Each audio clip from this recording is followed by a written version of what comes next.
Okay, we are live. Good morning, everyone. Hope you're having a wonderful morning today because it's gonna get a little bit better right here, right now.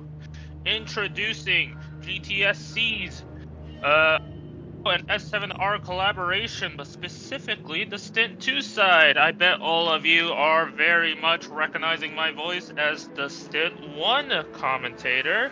But today I decided to switch it up a little bit and cover the second half of the Split 1 race. On screen, you're looking right now, all the drivers are starting their outlap. Once they get to the end of this lap, they are going to go into the pits and wait for their teammates to give them the signal to hand off for stint 2. Now, the stint 1 drivers, these guys' teammates, are currently finishing up their race over in a different lobby. And like I said, they're going to pit at the end of their race. Once they hit the pit box, they're going to give the signal to their teammate, most likely through a voice chat, so these guys can leave the pits and start their second stint of the race. With that being said, we have a bit of a different setup, most importantly, the initial fuel. All these guys are currently carrying 10% of fuel on their cars right here, right now, so they're fuel saving quite a lot while they get their cars around the lap. And then once they get into the box, once they got their signals, they obviously will switch to the tires they believe is best to start off, and then refuel to wherever they think they need to finish enough laps until they gotta go into the pit box again. But most importantly, there is rain on the track. Rain, rain. We also got a wet session declaration right there, meaning there is no tire requirements for the stint. Now, let me introduce to you my co-commentator, Mr. S7R. Stig, how are you today? I'm good. I'm good. Happy to be here. To hear it. Now, Can you hear? Oh, good. obviously, you're the mastermind behind this series. The one that's doing a lot of the hard work behind the curtains. What have your thoughts been so far in terms of the stint 1 portion of this race? It's been a heck of a good race, honestly. All the podium drivers are extremely close to each other. Fourth place is not too far behind. There's a little bit of a gap between fifth to about ninth place. Well, fourth to fifth, there's a big gap. Fifth to ninth, they're kind of battling, and then there's a few stragglers in the back. But otherwise, it's just been a really good race. A lot of battles on the track happening between positions. Well, I'm glad to hear that you've been enjoying it, because I've been enjoying it a little bit as well. Now, as I said before, we just got the wet declaration, meaning there is no tire requirements for this portion of the race. It's basically going to be fair game to whatever the teams think is going to be the quickest way to finish up this stint. Previously, in the first stint, there was a medium to soft requirement, or medium and soft requirement, my apologies. And with that very much, pretty much determined the strategy outright for these drivers. But with this, no tire requirement, we're going to be expecting a lot of these drivers to be starting the race with the soft, or with the wets, I'm sorry.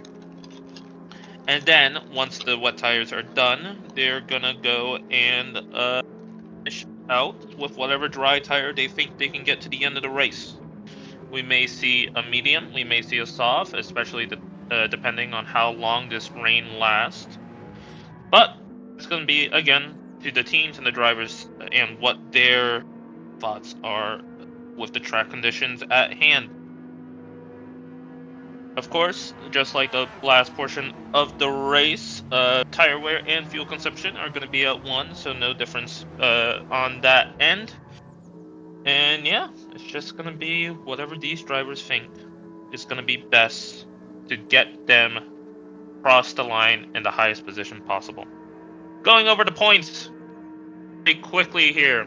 VR Team White had a bad first round at the Red Bull Ring, but that doesn't matter because they're currently leading the championship with 140 points.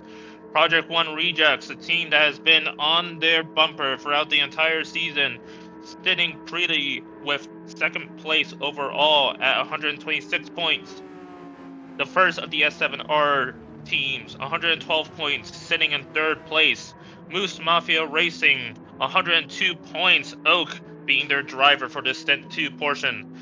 The second S7R team, Zalgiris, 96 points with the second NVR team, Black, behind with 94 points, only a 2-point difference between those two.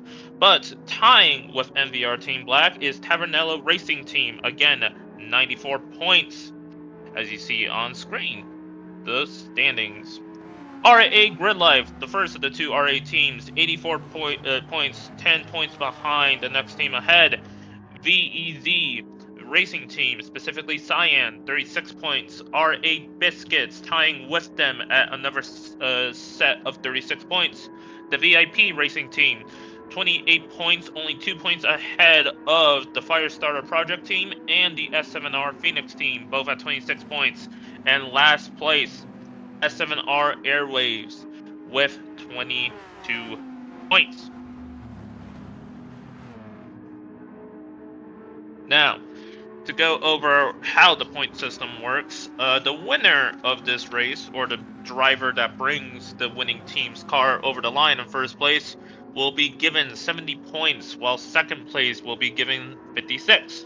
And then it goes down and down from 44, 34, 28, 22, 18, 16, 14, 12, 10, 8, 6, and 4. You guys will not be remembering that because I don't remember that, and I do this every month. So, anyways, these guys are currently going into the pit lane. Gonna get to their pit box and gonna wait until they are given the signal to be able to start their portion. As you see on the left-hand side, you're noticing a lot of different tires, but most likely a lot of them will be switching off their starting set, technically. And then switching to whatever tires they think is best. We are not quite sure if the conditions are drying off quite yet to start the race on a dry tire. Some of these guys may take that risk, especially with 14 cars out on track. They are most certainly gonna go quickly, as Sir Lancelot seems to have taken a very quick start. Swapped tires and added fuel almost immediately after, but I do believe Team White is currently in the lead. I could be wrong about that, but Sir Lancelot gets the signal nonetheless, and they are heading out of their pit box in first place, 1.3 seconds ahead of second place, Supacito, which I believe is with the Tavernello team, if I remember correctly. Am I right on that, Stig? I made a little bit of a mistake. We probably started about a minute too late. Ah, I see. That's why Supa is not where he should be in first place. So, big kick in the ass for me. I'm sorry. I was trying to deal with the water, the rain issue, and I didn't know what to do. And it looks like, hold on, I'll have to go back and see what the true gap should be between first and second. But those are the only places I believe that should be affected from this. So let me go back and look. Understood, but regardless, Sir Lancelot taking the advantage and trying to get a gap from Supacito behind in the Porsche 911. 2.4 seconds separate those two. It looks like they're both taking the intermediate tires, if I believe correctly. A lot of water being pushed up into the air from these cars, especially the downforce creating a bit of a spray.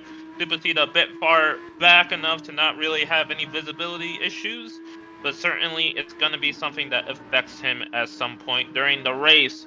Going down the grid order, Oak in P3, Tomo in P4, Nicholas in P5, VIP left to pass in P6, P1R's Antivis in P7, and Lucas, one of the RA drivers, in P8. We'll take a look at the rest of the grid a little bit later on. But regardless, These drivers are driving at full pace at this moment. They're going to probably be having to force to fuel save a little bit. Sir Lancelot exiting the second chicane, picking up a 1-second penalty. If he doesn't increase his gap by the time he serves his penalty, there's a good chance the Porsche behind will have a good chance at taking P1 overall. Finishing out the main straight of Le Mans.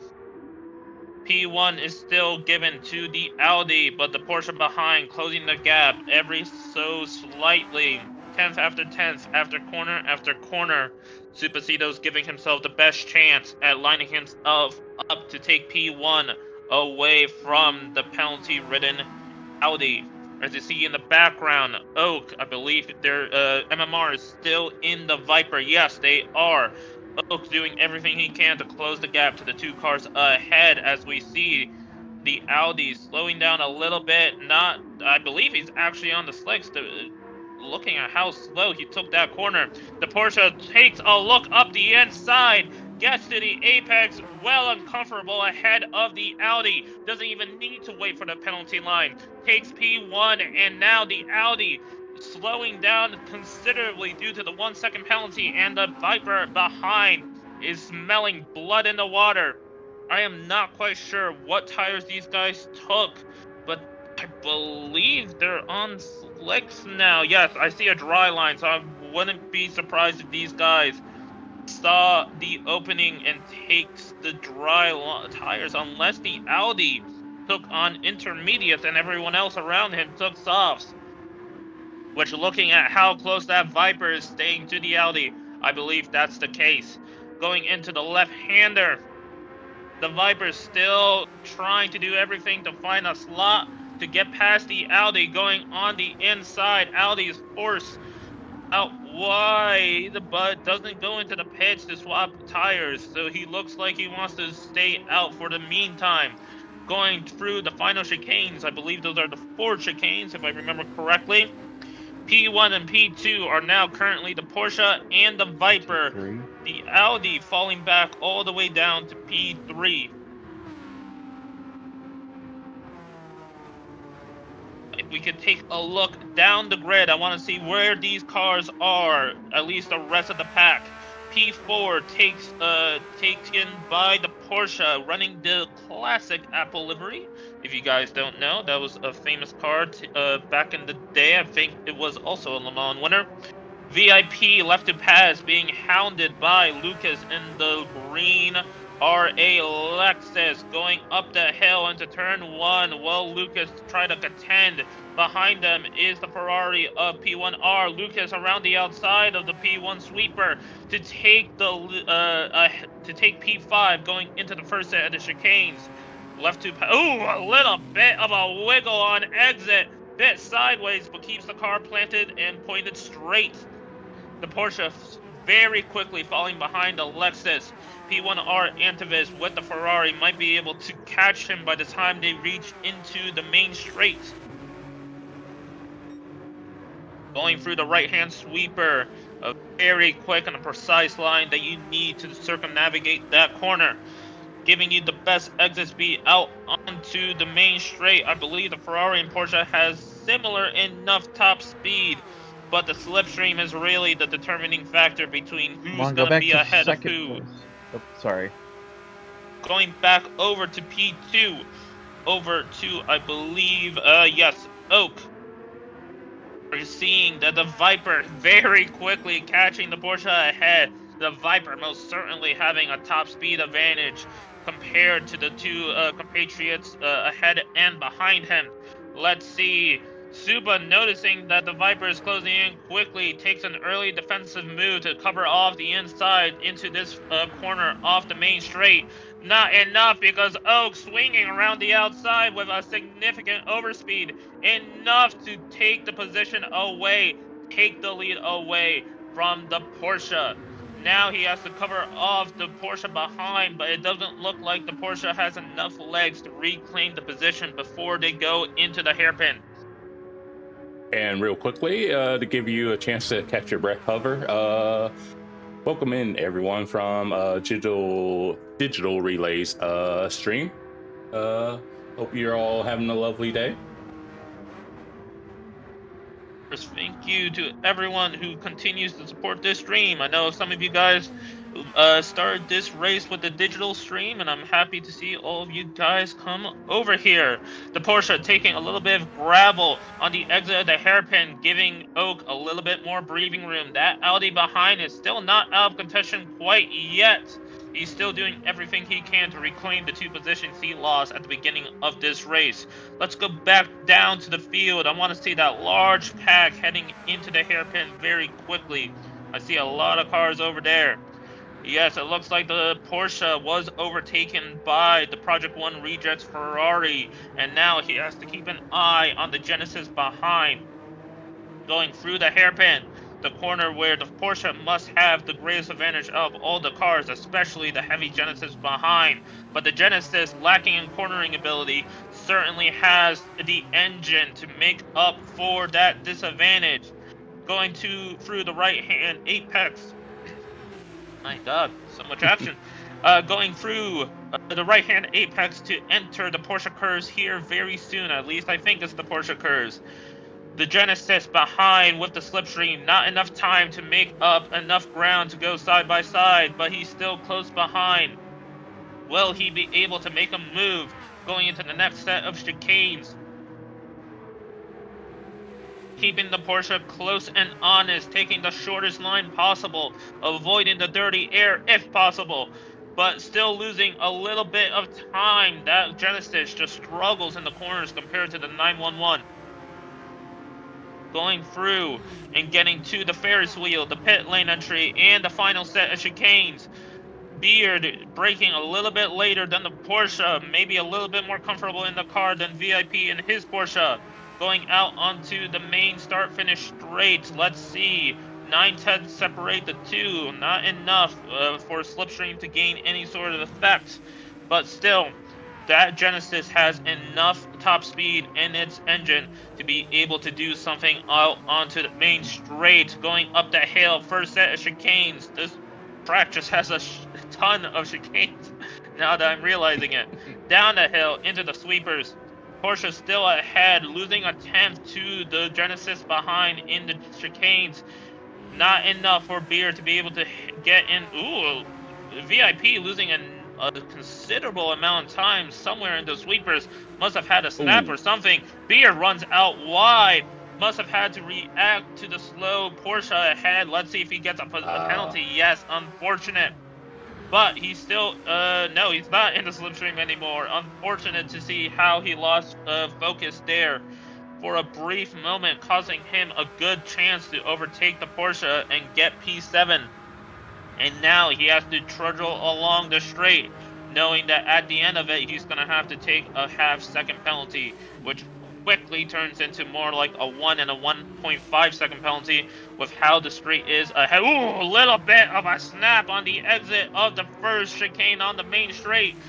Wet parts of the track still exist, folks, so even though these guys must be running on dry tires, these guys still have to navigate a circuit that is no stranger to killing drivers on a wet part of the circuit.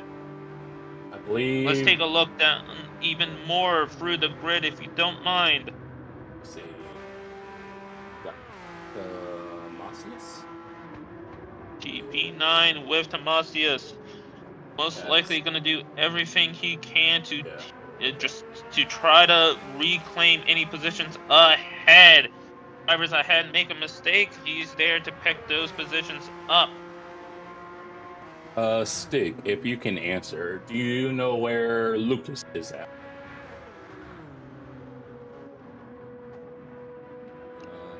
It looks like P5.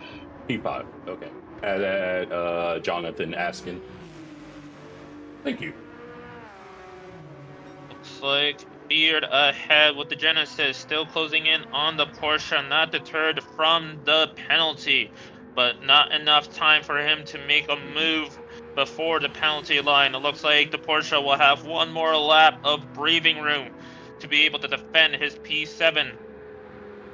Going into the quick sweeper and then the hairpin. Let's see what happens.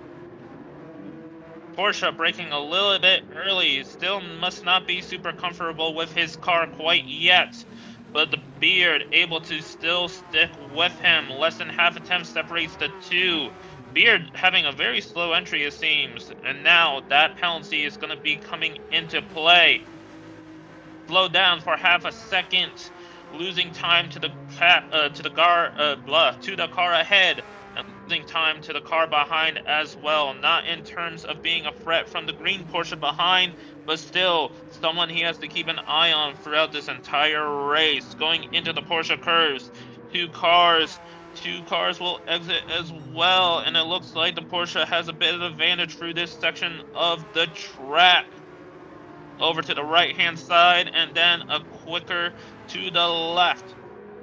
Keep the car well between the lines, or else you pick up a penalty, and trust me, these penalties are harsh around here. Into the Ferris wheel section, the first part of the chicane. Brakes out wide to the curb to give himself the best entry speed. Hold himself to the right to keep ready for the second set of the chicanes. Going out, firing quick like a missile to try to catch back up to the Porsche ahead. This track is trying quicker and quicker, so I want to see how these drivers navigate the track with ever-changing conditions. Let's look back up to the leaders. Let's see if there's been any sort of battles or changes. No, it looks like Oak running away with the Viper. 3 seconds of a gap to P2. Yeah, that's typical of a Viper. It may suck on tire wear, but it has good acceleration out of the corners. It does. Great acceleration. Great legs behind those 4 set of wheels. Going through the chicane. A little bit slidey on exit, but still being something might have seen wrong there. Not quite sure why his blinkers were flashing, but regardless, behind it looks like the Porsche has a half-second penalty. Unfortunate, because now that's going to make him lose a lot more time to the Viper ahead. Okay. Let's go back to the back of the pack. Let's see what's happening over there on that end.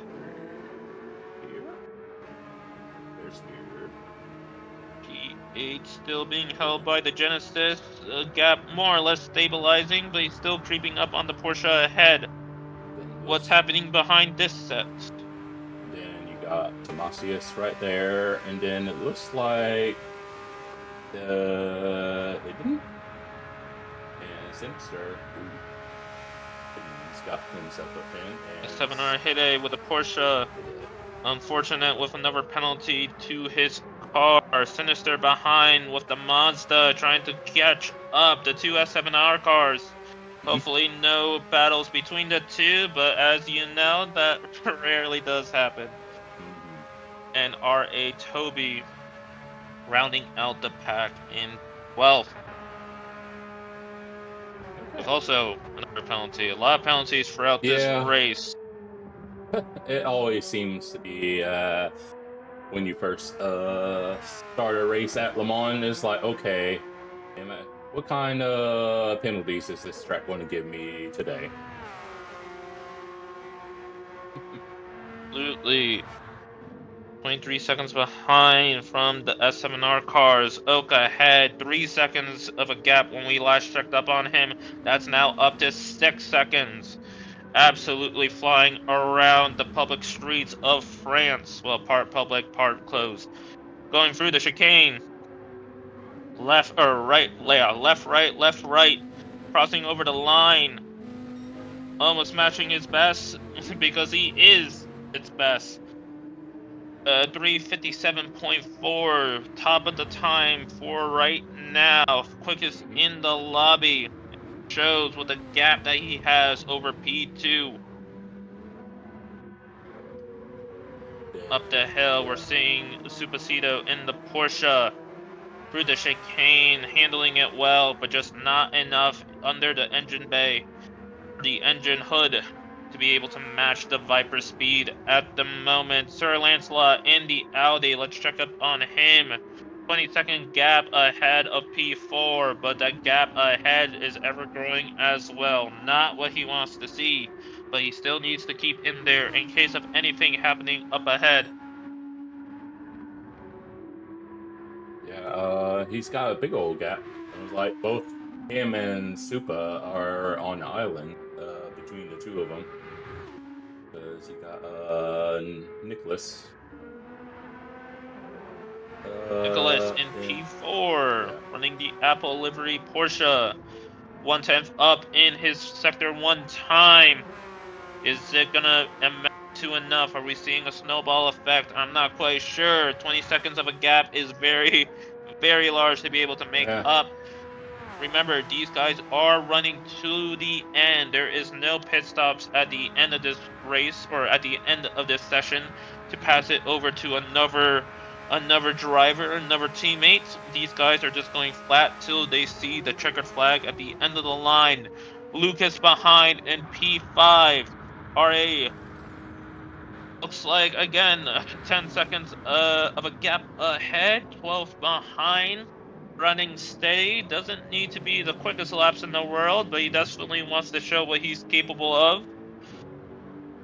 Let's look at the Ferrari behind with P1R Antivis. 12-second gaps, we already mentioned that. 3-second of a gap. He's not completely flying away from the Porsche behind. Definitely has the advantage. But the gap isn't as big as I was expecting it to be. But left to pass and Beard, those two are the closest battles on track. The Porsche seemingly being able to get a little bit of a better exit speed than the Genesis, but the Genesis should be able to return the favor and get a higher top speed overall to make up for the exit speed loss.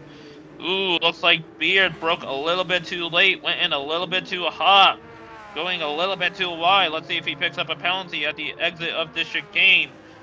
Doesn't look like it. Looks like he got away scot-free. But still, the gap grows ahead. Every once in a while, he gets within slipstream range, and then every once in a while, he gets out of it. Not something he wants to see. He wants to build up the gap. He wants to build up the speed. He wants to make the pass. He wants to claim P7 and hopefully work his way up to P6. But not currently happening at the moment. Yeah, I'm wondering if Beard can catch up to left to pass you, and I wonder if he can work together to catch up to Antivis. That's what I would do personally. Is like two cars together are faster than one car. So I'm wondering if he'll try to work or get past left to pass. Absolutely no. I mean, these cars need to be working together to get to the Ferrari ahead. Bump drafting is very useful around a track like Le Mans, and it is a tactic these guys can employ. Doesn't mean they want to employ them, because typically if you bump draft someone, you're leaving yourself open to getting past further up ahead on the race. You want to lose the car behind, not help the car behind. Yeah, because they're not too far off Antivis, so it's like, it could happen, but we'll see. See how racy Beard is feeling today. Absolutely. As we see the sun starting to set across Circuit de la Sarthe. Beautiful circuit around here. Even more beautiful with the real life 24 hours, which I believe happened, what, 1-2 weeks ago, right, Mr. Casual? Yeah, it was. Yeah, I would say probably about maybe. A little bit of a wiggle from Beard on the exit of the final chicane. Almost loses the car. Looks like the curbs are still a little bit wet. Catching out the S7R driver in the Genesis. Losing a lot more time. He was actually fairly close with the Porsche through those chicanes. That time loss. Massive implications to the car ahead. But even worse for the... Ooh, going a little bit wide, I think, as well. Onto the green stuff. Let's see if he picks up a penalty. Going down the hill. Doesn't look like it. He got away. But those type of snaps, those type of mistakes are more of a detriment to what's happening behind than what's happening up front. One or two more of these mistakes, and that green Porsche driven by Tam. Ooh. Oh, he does get a penalty on the exit of the corner going onto the main straight. Oof. That Porsche is... I was going to say, I got a sound bite for how Beard is feeling. And shocked and offended and hurt.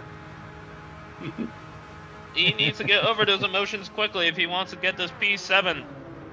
Or else that P9 is going to take his P8. Going through the chicane, Porsche navigates a little bit better on entry, but let's see if Beard is able to respond on exit. Not enough to gain any time, but not bad enough to lose any significant amount of time. Porsche behind, losing a little bit of speed, up to 2 seconds when it was 1.8 before going into the main straight. That could be due to the engine speeds. Now, the Beard with the Genesis gaining a lot of time on this straight. I wonder if the Porsche ahead is fuel saving, because he lost a lot of time and not a lot of distance. Going through the chicane, hitting the apexes well.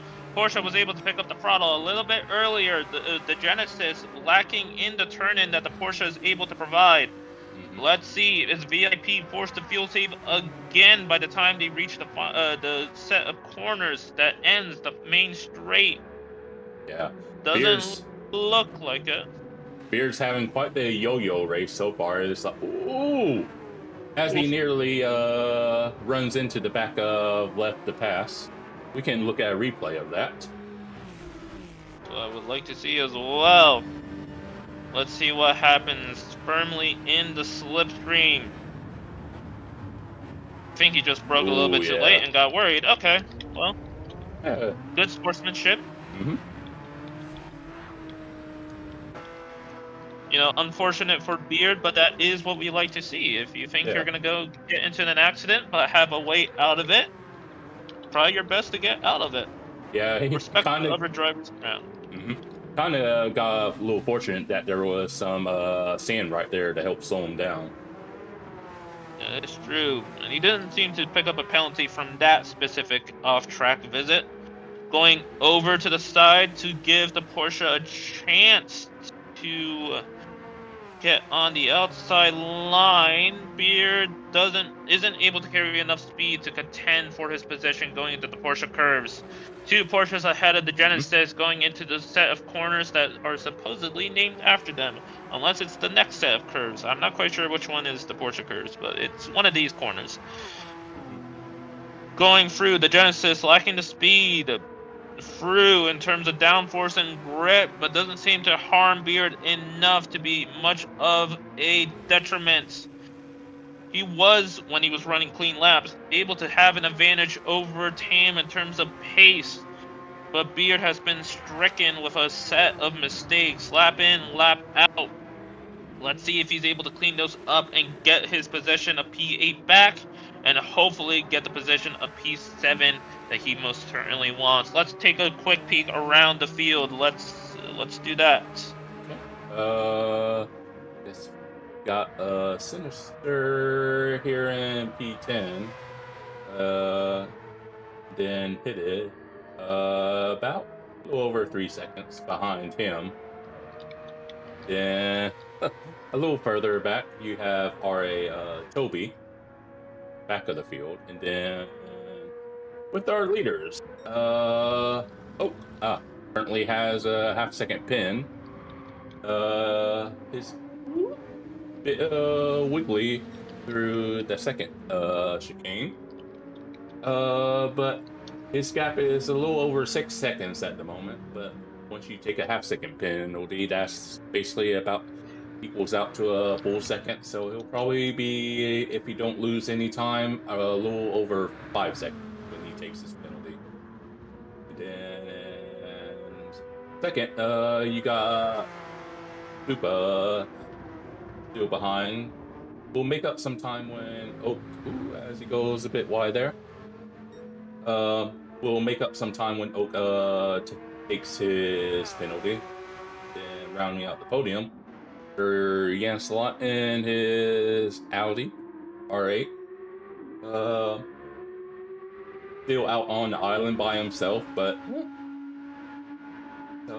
that's where Sir Ian's spot is at. Then a little further behind, in fourth, we got Nicholas, who's in.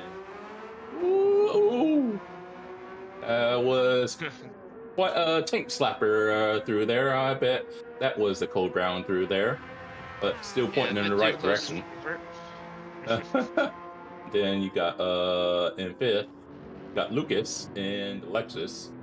My first love is always a McLaren, but I do have a pretty soft spot for Lexus as well. But yeah, Lucas is in fifth right now. He's got some work to try to catch up to Nicholas, but never say never in these kind of races. Then True. A little bit behind him, you got Antivis, who's got a half-second pin. Oh, wait, let's go to that 3-car battle. Yeah, I was Side like, by side, Genesis and the Porsche. Genesis taking the inside line for the hairpin coming up across. The Genesis have enough speed to be able to contend with VIP. Negative. Little bit of a bump between the two Genesis and the Porsche, but not enough to throw either car out. The green Porsche ahead of the Genesis. The Genesis looking for an inside move. Brakes a little bit too early for that to... Oh! Crash from the VIP driver! The barriers! The pressure from the two cars behind, unfortunate, must have gone a little bit too wide, and it let the car rotate not enough. No, I think it was a wiggle. I think it was a snap. Dang. Yeah, we were so... Oh, man. Whew. My goodness. VIP, yeah, VIP with a snap on exit, most likely caused due to the curbs, forced him into an instance of counter steer, causing the car to go out a little bit wide enough for the car to hit the barriers on the outside. Really unfortunate to see the Porsche fighting pretty well against the two cars behind, but now he's going to be forced into the pits because heavy damage is on. He's going to have to come in and repair it, and most likely take another set of tires to go to the end of the race. Yep, and he is indeed going in. Oh, yeah, that's unfortunate. Okay, back on with these two. Yeah, Beard just seems to be having a busy race this afternoon. It was like, first it was Left to Pass that he was always racing with. Now it's with Tam. I think I'll just shorten it to Tam. But yeah. Well, let's take a look at P9, P11, and P12. I want to see where they're all at. Well, I guess P10 now. Sinister in the Mazda, 33 seconds to catch up and 10 seconds behind to give himself a bit of a gap. Ouch. Today's stricken with a 1.5-second penalty. That's probably going to go to 2 or 2.5 by the time he's done serving that. Unfortunate, not able to find the rhythm in his Porsche that he must have wanted to find. And then Left to Pass coming out in P11. What about R.A. Toby? Where is he ending up? 22 seconds behind the recently stricken VIP Porsche. Yeah, well, let's take another look back at Beard and Tam. Let's see how the battle is developing over there. I'm keeping the Genesis behind. Not enough of a response from Beard to be able to take P7, but P8 must be looking at P6 well ahead of the line.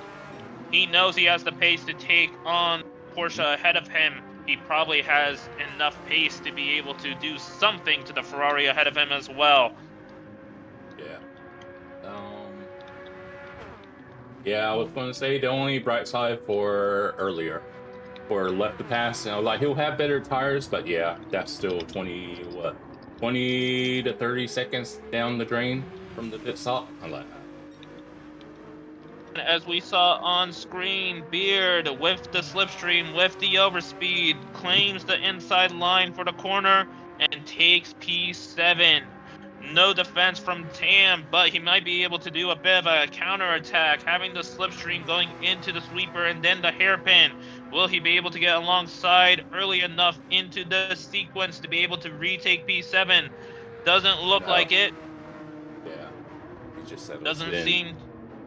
Yes, he seems to just settled in a little bit wide on Apex, gets him a worse exit than the Genesis ahead. And now Beard is finally free, able to go up ahead and try to take on P1R Antivis in the Ferrari. 6 seconds separate the two, but the Genesis, again, should have the straight line speed advantage. Wanna move to Nicholas. These two are close together as well. Looks like Lucas in the Lexus able to take away P4 from the Apple Porsche. Going through the set of chicanes that finishes out the lap. Porsche still able to stay close behind, but it looks like the Lexus does have the advantage overall. Out of the slipstream for the Apple Porsche going up the hill. Top speed should be relatively equal between these two cars into the first set of chicanes. And looks like, yes, Lucas seems to be ever so slowly building up a gap from the Apple Porsche behind. Okay. Then once they get on the straight, we'll chip back in with Beer and Tam.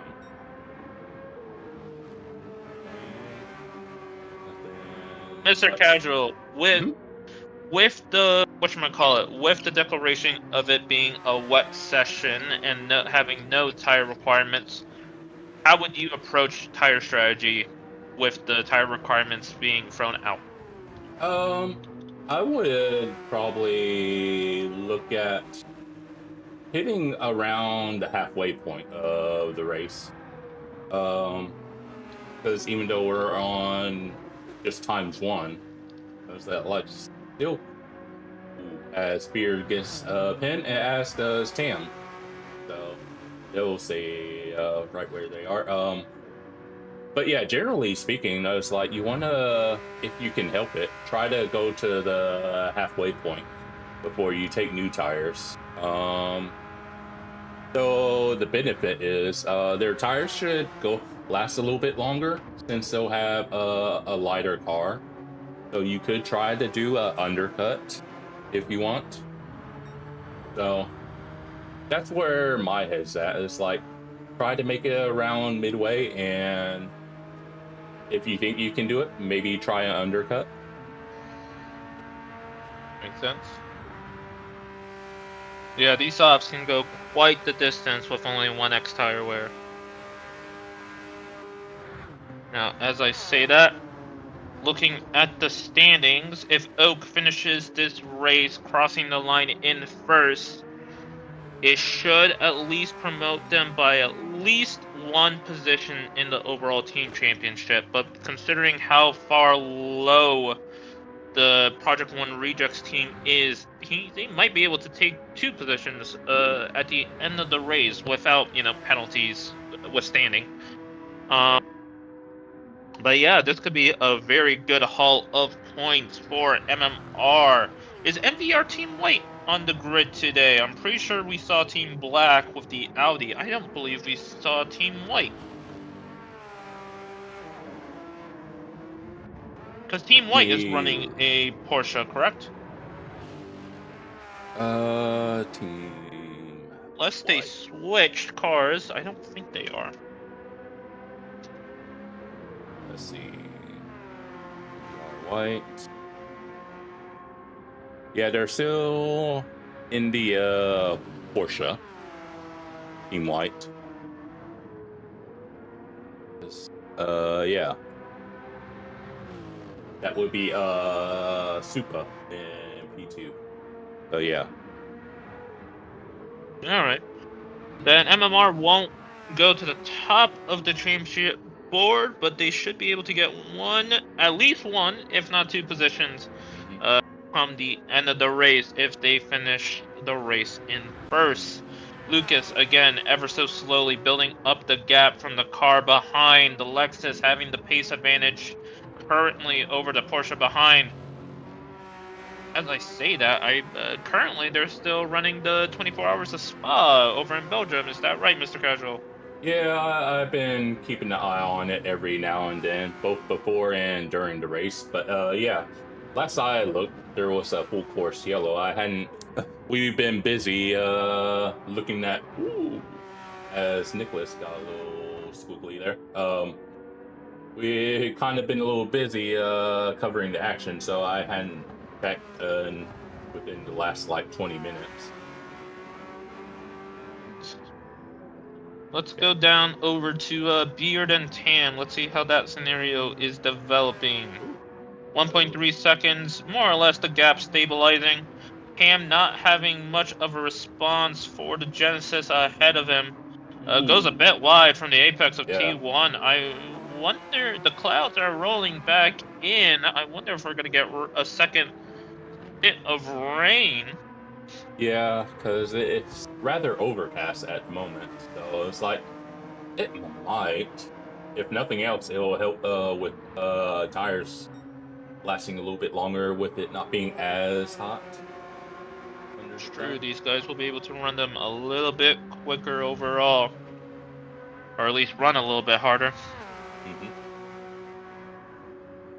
But yeah, it's like been... I was going to say earlier before had some action happen. Beard's been having a yo-yo race. It's like he would, in the early phase, catch up to left to pass, and then he would have a pin that would pull him back, and then he would catch up again, and it's like been a yo-yo for him so far, but seems to be getting along fine now, building out the gap to P8.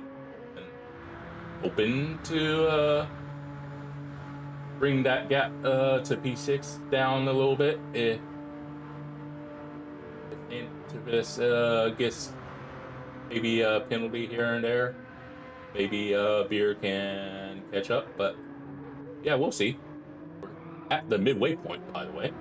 We're on lap 11 for those not looking at it. Once again, guys, these drivers will be going to the end. No pit stop at the end of the race because there's no stint 3. But there is a split 2. After this race, in about 30 minutes time, not 30 minutes from now, but around 30 minutes from the end of this stint, as we see Beard having a bit of a wiggle on exits, but not enough to deter him.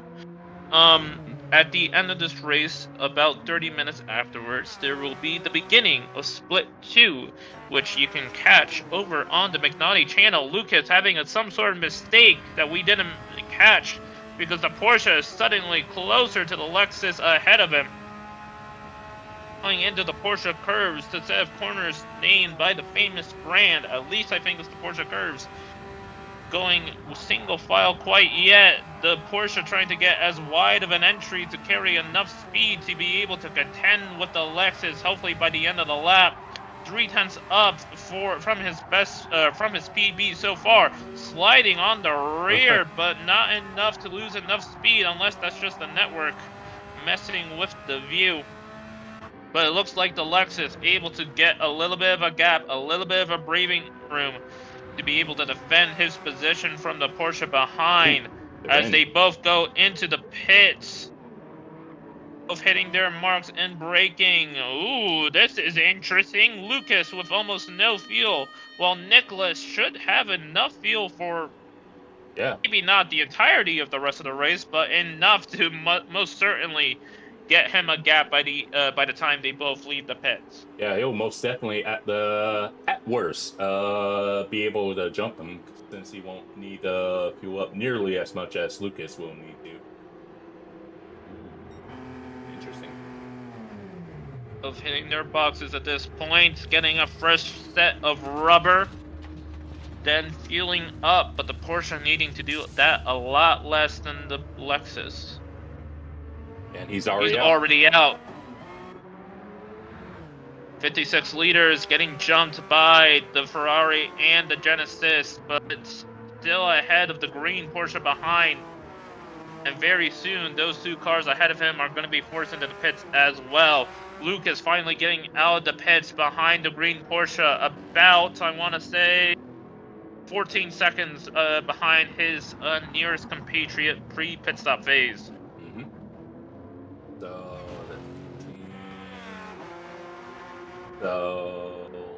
Lucas is about 16 seconds on, if my math is right, behind Nicholas. Yep, that should more or less track. 15 seconds over 11 or about 10 laps now. Do you think Lucas has enough in that car to be able to overcome that gap? I would imagine Lucas put enough in to get him to the end. The Lexus, as much as I like it, it isn't really a car that likes short shifting all that much. If he was in the slip, like he could probably short shift a little bit to help, but I imagine he probably fueled up to what he needed. 15 seconds and 10 laps, not the easiest thing to overcome, especially seeing how Nicholas was still able to keep Lucas honest even after he was passed. Watching Beard going into the second chicane on the main straight, carrying a half-second penalty, going a little bit wide on exit. Let's see if he picks up a penalty. I don't think so, because we've been seeing him do that for most of the race. Yeah, no penalty. Because I've been watching some Race C this week, and it looks like if you go where the dotted white lines, if you go past that, then you get a pin from that. So, yeah, it looked like he has stayed within that. So he should be good. Interesting. Well, the Porsche of Nicholas will have to overtake the Genesis on track for real. There's no, 4 positions practically. The Genesis still holding the position of P5 as we see Oak with a 12-second lead going into the pit stop or into the pit lane to go for his one and only stop for the race. Or should be one and only stop. Supa still going. Alright. Yeah, Supa stays out for 1 extra lap maybe. Or, for all we know, he may be on the mediums and going to the end of the race. But I don't think the field would allow for that. And then Sir Lancelot is also in as well. A little bit more fuel than Oak, but they're same ballpark. Yeah, and 30 seconds separating the two.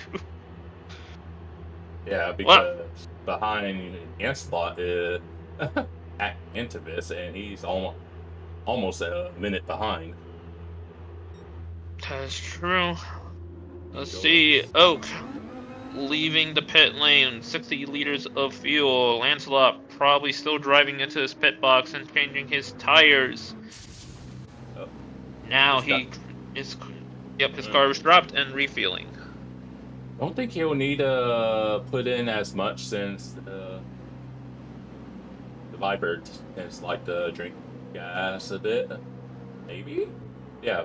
A little bit less at 53 for Jens. And we see Antivis, Beard, and Tam all go in. All are roughly around the same fuel level.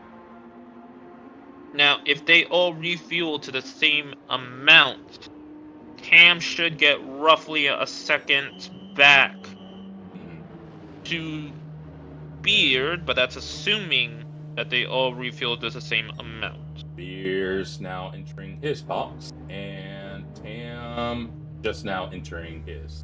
And we see behind them Sinister, but he's going to be in for a lot longer than those ahead. The Antivis goes 60 on his. 60. Beard goes 54. And Tam is going to be right there with them. Okay. Oh, but Tam, I think, took the mediums. Yes. He did indeed go for mediums. Wonder if that's... No. It's like I wonder if that's... debating with myself. I'm like, it's darker, so like softs could last longer. So I don't know if it will make too much of a difference in the end, since it's They got to, yeah. yeah. Well, they got to this point in the race with the softs already. So I was like, and being So- on a lighter car too. I was like, we'll see if it works out for Tim. But yeah, I was like, I would probably side with a soft tire as opposed Wonder to if that's the I think that was a mistake by the team driver. He must have missed the wet race declaration, I think. Because if I was in his position, the mediums wouldn't even be on my mind. That would be the easiest part of the pit stop. Yeah, I was like, if it was still sun out, I was like, oh yeah, I could see mediums. But I was like, yeah, I was like, so we'll see. Can we take a look up to the front, Supercedo? Want to see if he's nearing the pit entry. I want to see if he goes in. It looks like, yeah, he has the fuel indicator. He's going to be forced to come in very soon.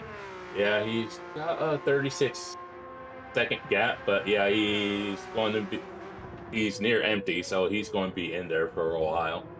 I was wondering if he was running the mediums and trying to do a no stop, but like I mentioned before, I don't think the fuel tank would have allowed that to happen. Well, going into the pits, he's gonna have to swap tires as well as get another set of fuel. So this should be comfortably promoting Oak back up to the race lead. Through the just be a matter of how far down he goes and how close he'll be to Sir Lancelot when he comes out. True. But I believe Stupa did have a considerable amount of time to protect himself from Sir Lancelot and the Audi. Crossing the start-finish line, going up the hill, Supercedo and the Porsche still refueling, meaning that the Viper comfortably takes the lead. Oh, and he's out. He is out about 11 seconds separating the two. Yeah, basically about the same-ish gap as opposed to before the stop. It was like 12 seconds before. Yeah, So it was about 12. it's like That 1 second. Yeah. That 1 second gain, bit of a drop in the bucket compared to the rest of the gap. Quite literally. I guess we'll go through the order. So, got Sir Lancelot there, about 18 seconds back. Then 7 seconds behind him, you got Nicholas with a 1 second penalty. Ooh, that's going to hurt. But he's got a bit of a gap to Lucas, so he won't have to worry about Lucas. Big gap behind Lucas with Antivis.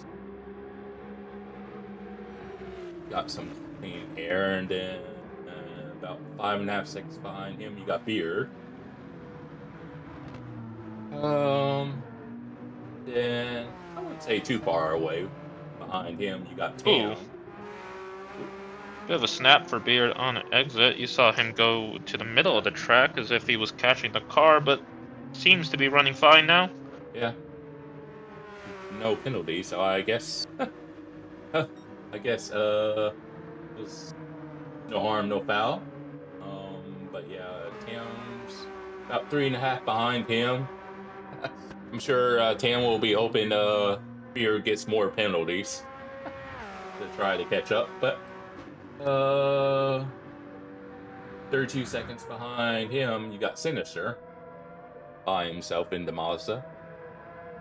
And then 10th, you got Hid with a half-second pin. Then a little bit behind him, 7 seconds. Got left to pass you. Fact that he had fixed damage and not be last. Doing pretty good. Then you have here Okay. Everyone's kind of spread out at the moment. That is true. But you know, this is the nature of you know, endurance racing. Mm-hmm. So, the closest looks Would to it be be maybe beer. 7. looks like it? But let's take an onboard with Oak. I want to see how he's handling that machine through the wonderful circuit of Le Mans. I personally find this track boring, Mr. Casual. I don't know about you, but I don't know why I've always liked Le Mans. It's but yeah, I know a few people that are like Le Mans, get it out of my face. I was like, I think I probably like it since it's a wider track. I have found over the years I've learned that I don't really, with rare exception, I don't really care for narrow tracks all that much. I tend to prefer wider tracks. But yeah, honestly, I mean, I can understand it. But yeah, I think if they had like a loopy loop on the main straight, I think it would be like, you know, a little bit better. yeah, probably the only thing that would probably for you personally make this more boring is it was the no chicane layout. True. Yeah. Well, the no chicane was used up until like the 80s or 90s, right? They only implemented that in the last 30 years or so, correct? Yeah, I think so. Didn't really get into endurance racing until much later in my life. I was like, Ooh. yeah, it got a bit squirrely there. Still purple though, but yeah, yeah. Endurance racing is something I've come to enjoy more as I've gotten older.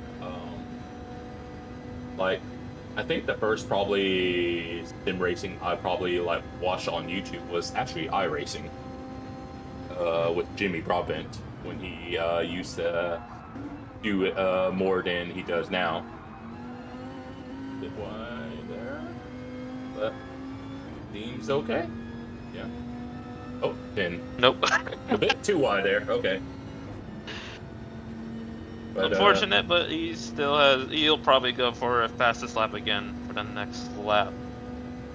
But yeah, I generally, I am not like how most people will just watch one sim or play one sim and just that. I kind of will do a little bit of everything, honestly. Like, I like LMU, I like watching iRacing, I like GT as we're here now.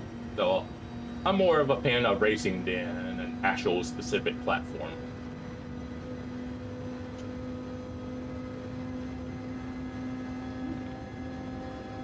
But yeah. Going for the hairpin pretty well, hitting his marks, hitting his apex.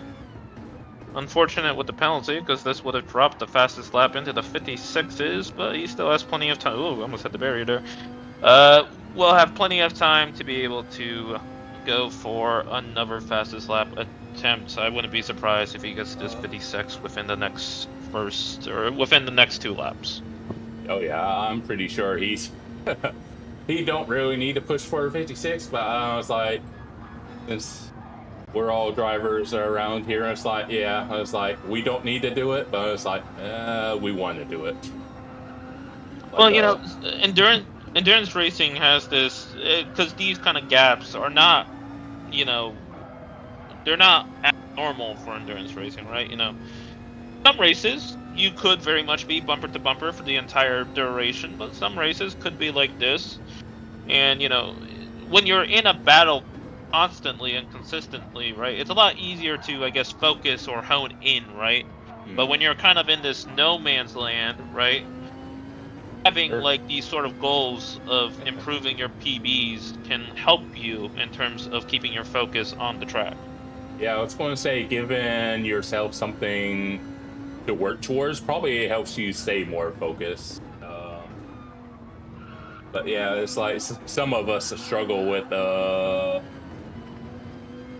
doing it a little too much. Where like I watch a lot of Dave Cam on YouTube, and it's like he'll be pushing for a PB when he don't need to, and you know, like he'll accidentally shoot himself in the foot. So it's like kind of funny, but it's like I understand it, as he's looking good through that time. Yep. Well, let's go for the rest of the pack. We'll catch him at the end. 4/10 up in the first sector, so I wouldn't be very surprised to see that fastest lap down by at least 6, 7, 8 tenths. P2 in the Porsche NVR Team White. Supacito, currently the championship leader, and will still be after this race, but the gap will shorten. Sir Lancelot in the other NVR team, currently double NVR podium with MMR taking the top spot. The Audi doing pretty well. Really sad the Audi is stepping out of the GT3 program, considering they won the, I believe, 6 hours, or no, 3, the GT World European Series Monza race a few weeks ago. The Apple livery Porsche taking up P4. Nicholas, the Italian, running pretty steady, losing a little bit of time behind to Lucas, but still has a healthy enough gap. Should be ending this race in P4. Lucas, RA driver, keeping up the pace with P5 in that Lexus. Maybe, if there's enough mistakes from the Porsche ahead, he might be able to sniff P4, but we have to wait and see. P1R Antivis in the Ferrari going out onto the main straight. P6 now really running away from Tam and Beard. Beard must have had a major mistake because he was running pretty heavily ahead of the Porsche. But regardless, Tam, the two S7, Beard as the S7R driver. Tam is on a S7R team. Both of them competing for P7. Let's see who's going to finish out on top. 2 tenths separate the two drivers. Let's see. Will the slipstream be enough for a contention on... No, they're bump drafting now. Yeah, interesting. Yeah. Okay. Interesting strategy. 10 seconds separate these two drivers to the Ferrari ahead with only 6 laps to go. This might be too little too late, Mr. Casual, but we'll see how it develops for the rest of the race. Let's take a look at P9 and the rest of the field. P9 with the Mazda RX-7 Sinister running for S7R, one of the teams. I'm not quite sure which one, but one of them. Take a look at P10, P11, P12, P10. He a bad day for him, multiple penalties, and unfortunately it doesn't seem to be getting any better as the race goes on. P11 with VIP getting closer behind, 3.6 seconds separate the two. Will go down a lot more once the penalty line gets driven over. And then RA Toby, last place with the Porsche. Still hanging in there, that's what we want to see. We respect drivers that hold out to the very end. Oh, 15 seconds. Now the gap. Ooh. It was 57.3. That Viper is just insane around this circuit. The Viper has been a very strong choice throughout this season. Yeah, it's like I think if it was a higher wear series, then it would probably be a different story. But yeah, if there's not too much tire wear involved, then yeah, that Viper is like wicked fast.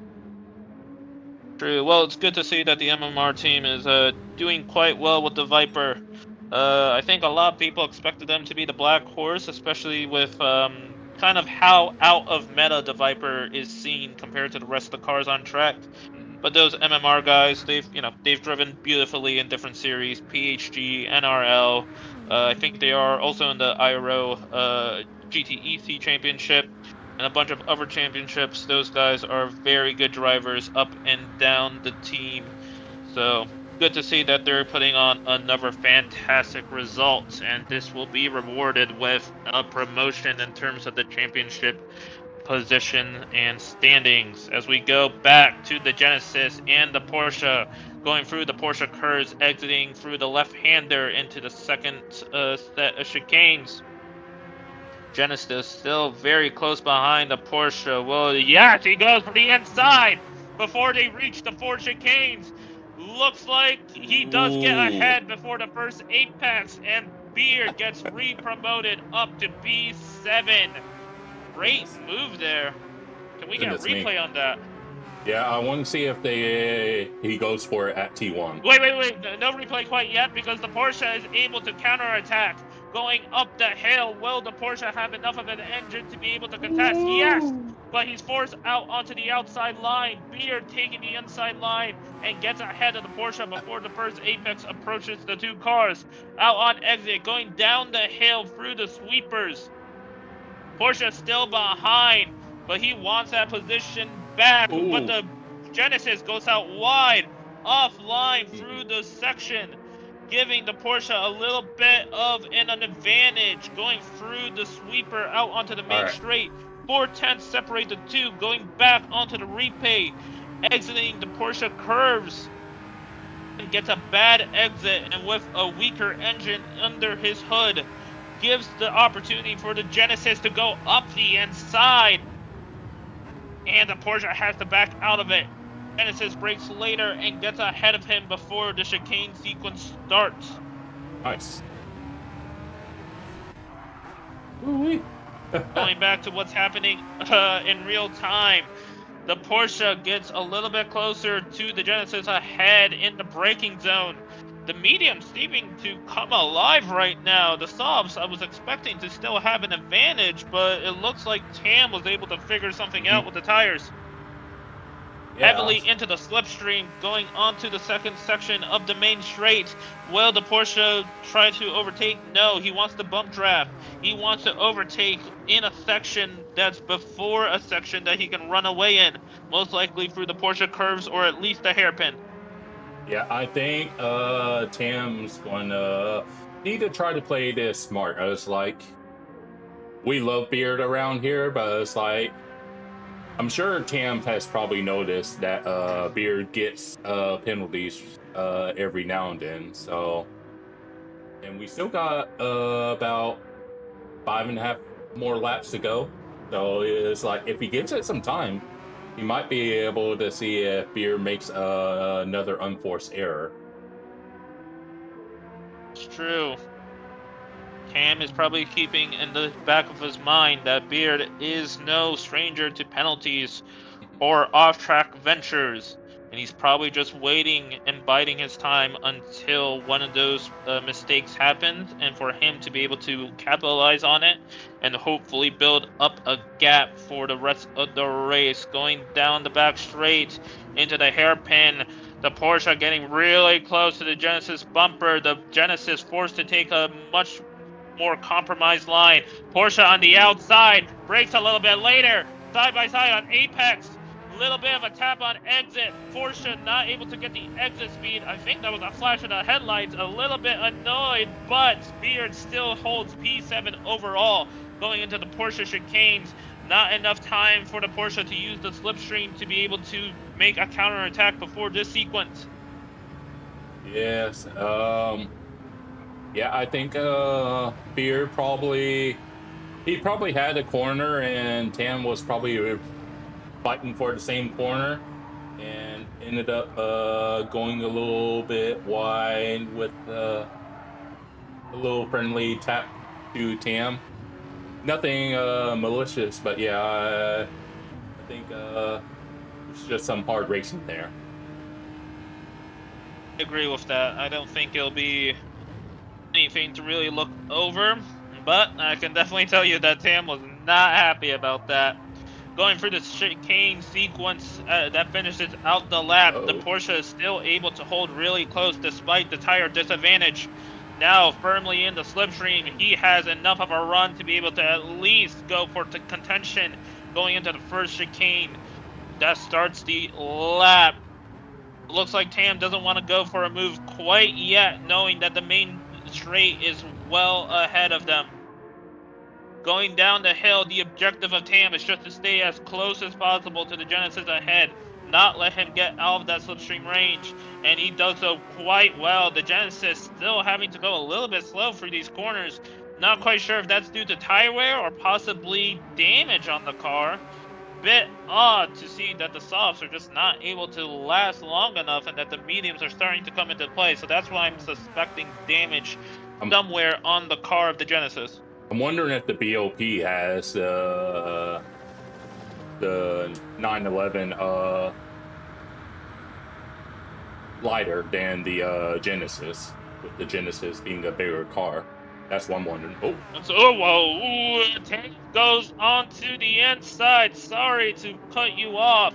Makes Beard force onto a compromised line. The Porsche going out wide. Bit of a snap-on exit due to the dirty air caused ahead of him. Yes, let's take a look.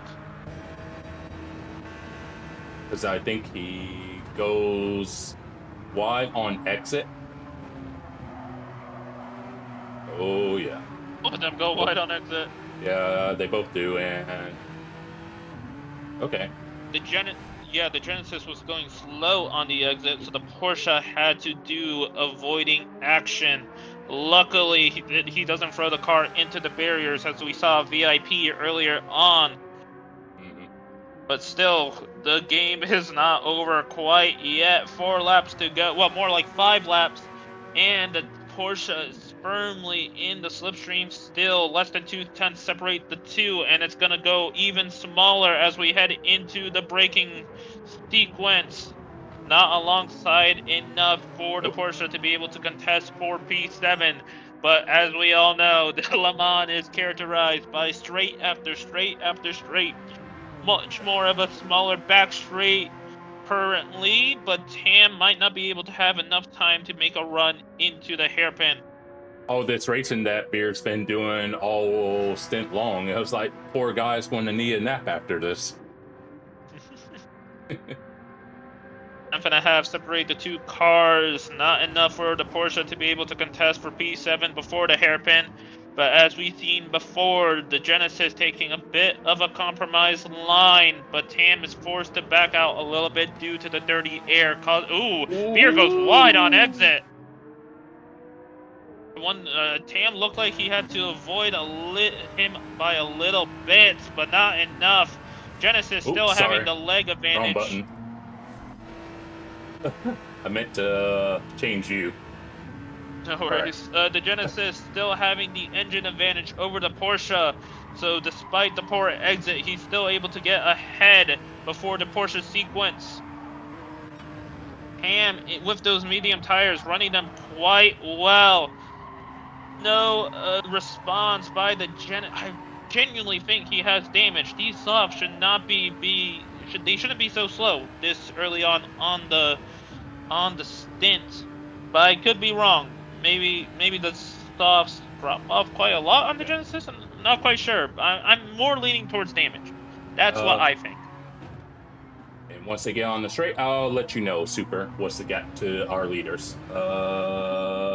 15 seconds. Yep. Yeah, so Oak has increased it even more, but yeah, we've been kind of locked into this battle.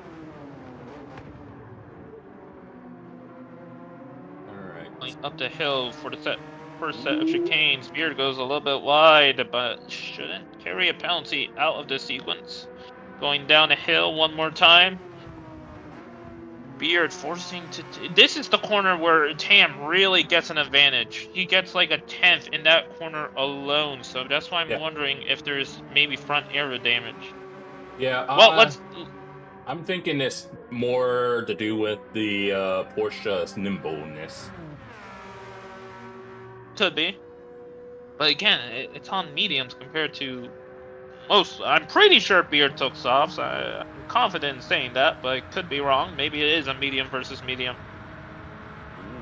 But what I do know is that Tam is going back onto the inside line. It's gonna be whoever blinks first loses the position, and it looks like Beard. Oh, but comes back. A little bit of a tap on exit, but but Tam gets a penalty. Oh, I wonder how Tam's feeling about that. I saw Beard gave him a bit of a flash. Maybe there was a slight nudge that let's see.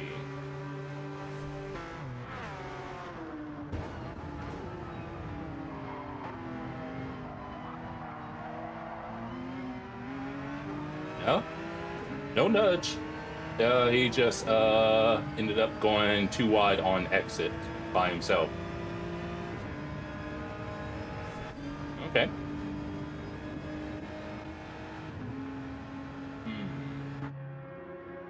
That's interesting. Before we get to the penalty line, let's take a quick look across the field very quickly, just to see where everyone's at. P1 by Oak, and then over in P2 is MVR Team White and the Porsche. Supercedo leading that effort. Sarah Lancelot and the Audi in P3, exiting the Porsche curve sections. Nicholas in P4, again in the Apple livery, 19 seconds ahead of P5, which is Lucas in one of the R8 teams. P6, P1R Antivis, which is happily knowing that the battle is going on behind him, and he's just running away from this sequence. P7, P8, as we've been seeing for quite a long time. It's just the battle. P9 and the Mazda, ran by Sinister, exiting the main straight. P10, VIP left to pass on the Porsche. About 7 seconds ahead of S7R Hide. He must have made the pass somewhere. We must have missed that. R8 Toby rounding out the grid, and P12, and he is catching the Porsche ahead of him. Interesting. All right, let's go back to P7, P8. That's odd. So I wonder if Beer felt like he forced Tam into that penalty, and that might have been why he probably ended up staying behind. Because we did see him flash Tam after he got the penalty. So I'm wondering if Beer thought it was his fault that he got the pin. My mic was muted, but I literally, I had said that when it happened. I was like, I'm pretty sure Beard flashed because he was gonna when they go through the penalty line, he'll just stay behind. Okay. Oh. Good sportsmanship. That's what it looked like. Yes, exactly. Good way to redress the situation after the fact. All right. Yeah, I was thinking, I was like, it probably felt like one of those 50-50 moments where you're not sure, so you just want to, like, err on the side of caution and just, yeah. Okay.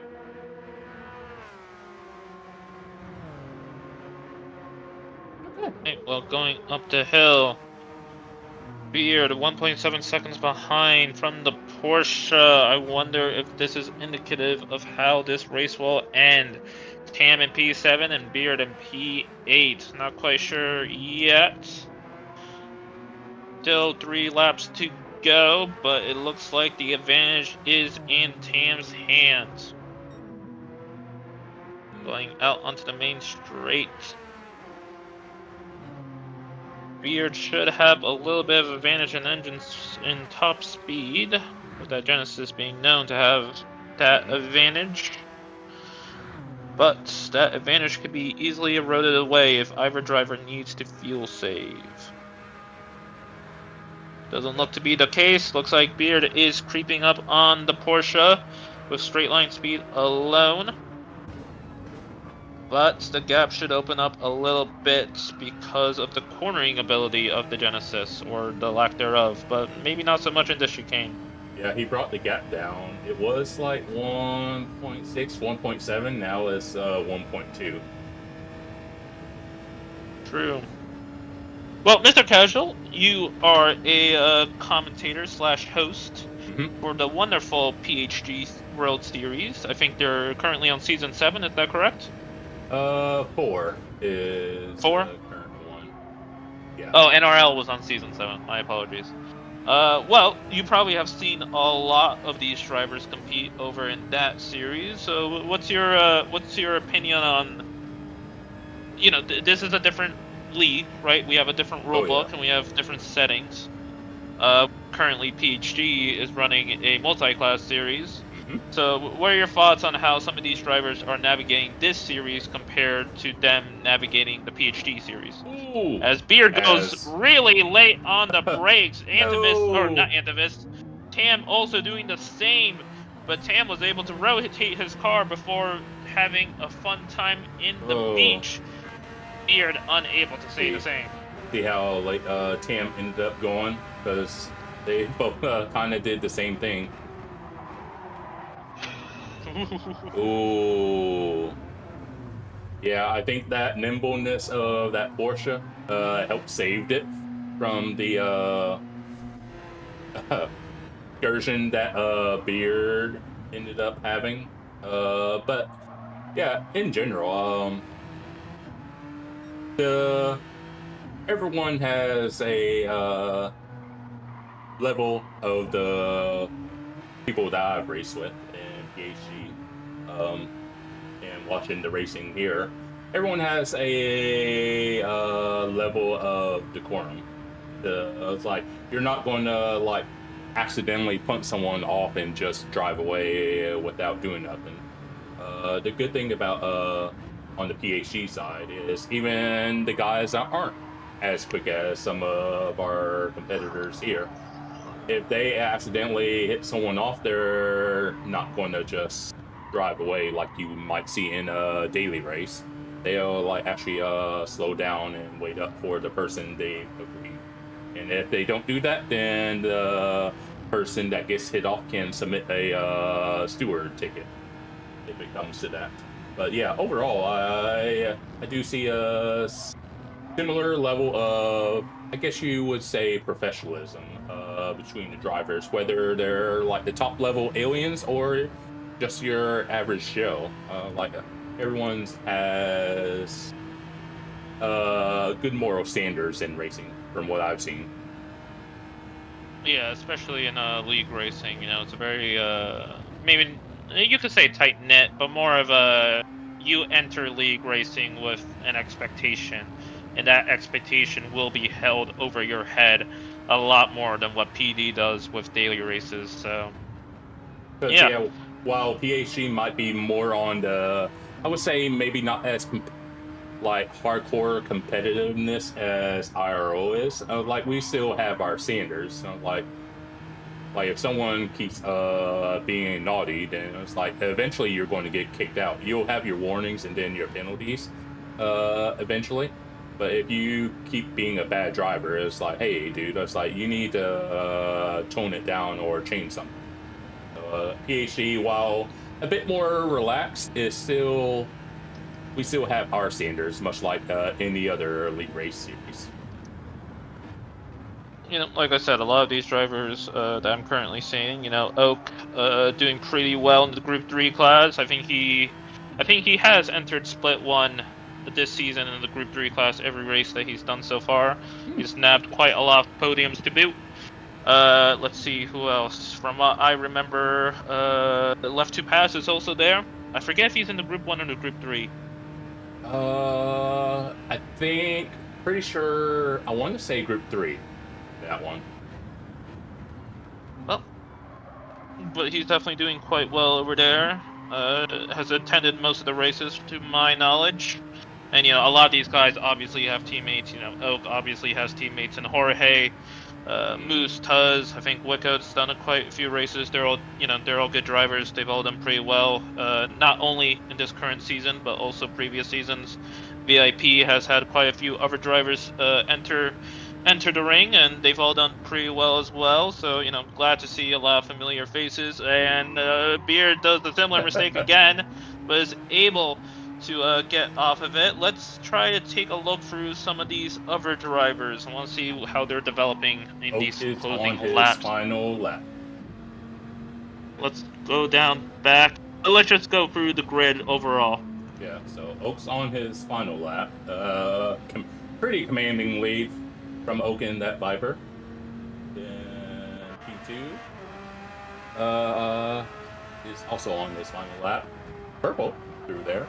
But yeah, pretty big gap both to the leader and third place, which is Sir Ancelot. Lancelot is pretty lonely in third. And then in fourth, just starting his final lap, is Nicholas. So he's gotten away and stayed away from Lucas in fifth. Then Lucas, pretty sizable gap to P6, Antivis.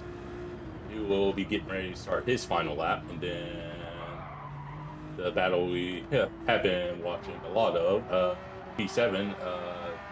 Cam's now got a little over 3 seconds as he does a little mini drift through there. Then behind him got Beard. Okay, Beard. What was the? Then in ninth, you got Sinister.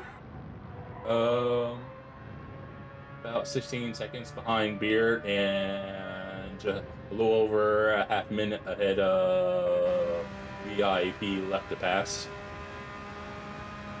Then in 11th, we got Hide.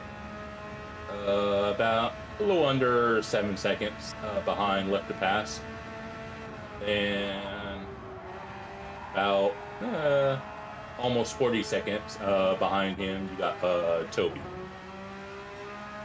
And that is a grid roundup. Okay, well, let's sit on board with Mr. Oak, current leader of the race. As I say that, it slides out on exit, but still perfectly fine. Exiting the hairpin, going onto the straight before the Porsche curves. 3 hours have passed. MMR taking a stance, taking a strike at the lead, and they're gonna finish out in the lead. 17 seconds before the Porsche curves. Oak finishing the drive of the MMR efforts in the Dodge Viper. Had a few DCs, I think, both in GTEC and GTSC. Very much so a contender in the Nürburgring 24 hours of Split 2 GTEC. Provisionally won, but unfortunately I believe they were demoted from the win. But this, I think, at the very least, makes up for that result in the past. Because going into the fourth chicane, the Viper, driven by Oak, managed by the MMR, Moose Mafia Racing Team, crosses the line. 22 laps to finish out round 4 of GTSC at the Le Mans circuit. Congratulations to Oak and the rest of the team. Finishing out in P2, MBR Team White. We're looking at Supacito taking the line. The team should still stay overall in the championship lead, but MMR takes a good chunk out of their lead today. Sir Lancelot and the other MVR team taking P3, double podium for the MVR organization. Great work by the two MVR teams, by the two MVR sister teams. I'm glad to see they have done quite well today. P4 in the Apple livery, driven by Nicholas, the Italian. Great work today. Had a little bit of a scuffle with Lucas, but was able to get him back on strategy through carrying extra fuel on the opening stint. Able to walk away home with a P4. Beautiful livery, I must say. Then over to... why he's been promoted to P2. Not quite sure what's happening with the game, but he should be in P4. Lucas, it's because we had the tire requirement. So all penalties post-race will be removed since this was declared wet stint. I see. Well, Lucas in P5 in the RA Lexus team. P1R Antivis takes P6. Great results. After a long fight with Beard and VIP left to pass earlier in the race, is able to claim that he got out of it on top. going into the Porsche curves as the, I believe, leading S7R team in this race takes the mantle of P7. Yeah. It's doing the thing. Beard behind in the Genesis. Unfortunate race for him. Had a lot of mistakes, had a lot of penalties, but still able to come home. Held head high with a P8, while the third consecutive S7R team finishes in P9. The Mazda in with Sinister. VIP left to pass. Unfortunate race. Was able to hand off up in P5. But through a series of unfortunate errors, brings the car home in P10 overall. Okay. Yeah, looks like our last two aren't going to reach the line in time. So have to keep an eye out on the gap. It's true, but that doesn't mean they didn't have a good effort throughout the race. S7R's Hide finishing the race in P11. Bit of a difficult race for him, but still stuck it out to the end. And of course, RA Toby's the second RA. Second RA team.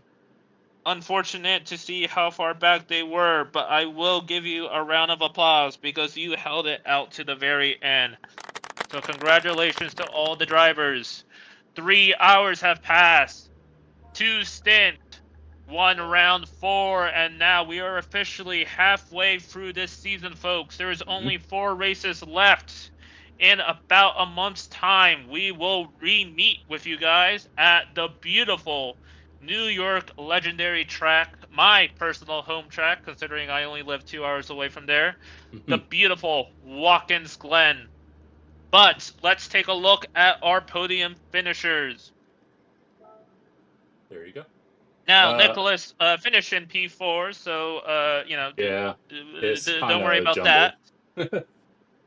But congratulations to our podium finishers.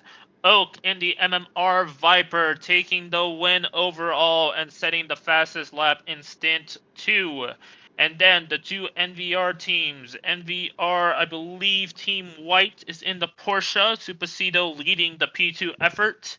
And of course, Sir Lancelot in the other MVR team. I believe they are MVR Team White, or Black, I apologize, in the Audi. So congratulations to you 3. And once again, no one panic because the post-race penalties will be removed since this was declared a wet stint. So even though you see the 1 minute penalties on the screen, those will be removed post-race by race control. So no worries about that. That will get sorted. Now, this isn't the end of our sessions today because Split 2 will be beginning their race in a very short amount of time. I believe 20, 30 odd minutes. So go over to the wonderful McNaughty Racing channel. You guys have seen him plenty of times, I bet. He and I will be leading the charge with the wonderful NVR Air. And to open up the Split 2 portion of today's racing sessions, I want to thank all of you guys that have watched and catch the end of the Split 1 races. Mr. Casual, thank you very much for hosting the lobby and coming in to commentate with me today. It's been a wonderful time. Yeah, it's been a wonderful time. I was like, I guess we kind of need to thank Beard for giving us something to look at, because it's like, it's like, yeah. God bless Beard. It's like he kept having self-inflicted wounds happening. So it's like every time he would get a gap, it was like, oh, dang it, I got myself another penalty. So, but all the same, yeah, it's been a lovely Split 1 Stint 2 race. Yeah, I want to thank you for the commentary. It's been lovely. It's been fun every day, every time I've done it so far for this series. So once again, thank you all to the viewers for sticking out for this first part of the day. We will be back with you in a very short amount of time to start the split 2 portion of round 4. Take care, guys. Take care.